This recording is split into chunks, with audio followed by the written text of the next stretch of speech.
So the next effect that we're going to do is quite a simple one. So now we're going into a little bit of simplicity before we do, I would say, the more extensive project here. And this is to work with the smoke. So let's hide all of these other layers and we'll just leave the smoke here. And this is our smoke. So I'll first grab the text tool. I'll type in smoke. I'll center, center, center, center. Switch over to the object mode and I'll move this down above the smoke. I'll rename this to smoke txt. Well, txt. And now I'll grab the smoke video. I'm going to rotate it by 90 degrees. So I'll press R and then 90 on the keyboard and then negative because I want it on the other side. Press enter to confirm. Or you can also go inside of the menu bar, inside of object, and you can rotate clockwise or counterclockwise by 90 degrees and even flip horizontally or flip vertically. So now I'm going to scale this up a bit and I'll position it just like this over here. And now I can switch the blend mode of the text over to either destination on top or destination in. I'll go for destination on top for this one. And now if we play back, we have our smoke coming into our text as such. Okay, so I might scale the smoke a little bit more, move it to the side and right over here. Okay. Now, of course, as you already know, in order to isolate the clipping, we have to place these two inside of a group and then promote that group to a layer. And I'll move this down again and rename this to smoke comp. Now, the last thing for this one, because as I said, this one is a very simple approach that we'll be taking, is over on frame 200, or let's see, 200 or 250. I'll go with 200. I want it to fade out. So instead of waiting for all of this to cut, I'm simply going to let it fade out. And now to do so, on the smoke comp itself, so let's go inside of the properties panel instead. I will right click, go down to actions, go down to raster effects, and now we're going to transitions and we'll choose the noise fade. So let's go inside of raster effects. And in here, we can control the fade with time. So if we increase time, you can see how it simply fades away. This is a noise texture. So let's go around halfway. And now we can look at these other values. The seed is more of the randomness, so the shape or the pattern of the noise. The size is just the size of the pattern, so the smaller it is, the more noise you have.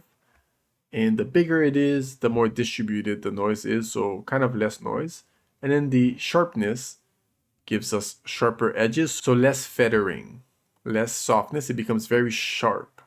Okay, so I'm going to leave it relatively fluffy with a little bit of sharpness.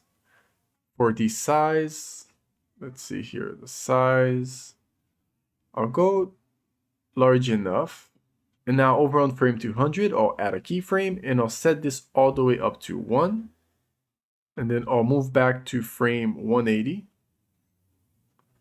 And I'll set this to 0. So if we play back, we get a nice little fade out. I'll also set the out point over here, and in the beginning, I'll set the end point. This is our playback range. And for this effect here, we're already done. Okay, so now we have our splash with our drops, and we have our smoke composition. We're going to start working on the last one, which is the one with the forest, but before we do so, let's clean up our space a bit. Now, each one of these could be in their own scene, and this is something we can actually do.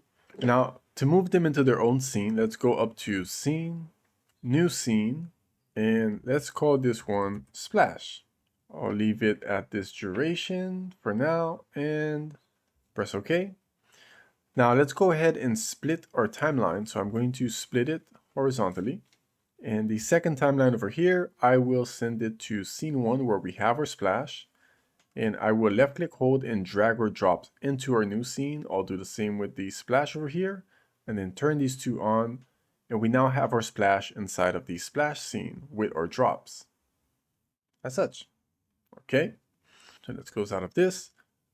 We can do the same thing with the smoke. So let's go to scene, new scene, smoke, press OK, split.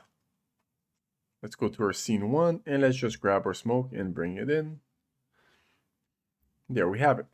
Now for the smoke scene, I do want to have a black background that renders out. So I'm going to, or a near black background. I'm going to grab the rectangle tool. I'll draw a shape over the canvas area. Now using the color toolbar at the top here, I can delete the stroke and add a flat color. And I'll make this just about black. Switch to the selection tool and I'll move this at the bottom. I'll rename this to solid color or simply black solid. And I would change the color a bit more. Yep, a little darker, not fully black. I'll switch over to the splash scene. And for the splash scene, let's go ahead and make sure active is on. Grab the rectangle tool, left click, hold, drag over this. I'll switch the color over here to a very dark blue. Let's lower the saturation a bit, maybe slightly darker. Okay, and move this at the bottom. And I'll rename this to dark blue solid. All right,